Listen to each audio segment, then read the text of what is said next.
جی ہم مقبوضہ بلوچستان آج ہفتہ 7 ستمبر سال 2024 ہے۔ بلوچستان ٹوڈے سے آج کے علاقائی خبروں کے ساتھ میں ہوں آپ کا میزبان Ilyas Baloch. Pishin C T D نے جعلی مقابلے میں 5 افراد کو ہلاک کر دیا۔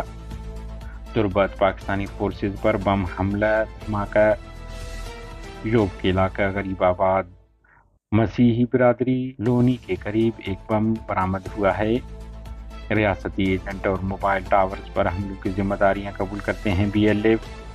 گوادر کے نام پر ملنے والے اسکالرشپس کے نام پر سب پنجابیوں کے بچے چائنا دیگر ممالک بھیجے گئے ہیں۔ اسلم رئیسانی۔ بلوچستان فائرنگ دیگر واقعات میں خاتون سمیت 8 افراد ہلاک ہو گئے۔ جعفر آباد پریس کلب میں پریس کانفرنس کرتے ہوئے احمد خان ڈومکی نامی شخص نے الزام عائد کیا ہے کہ جعفر آباد اور صوبت پور کے سرحدی علاقے میں ہمارے زرعی زمین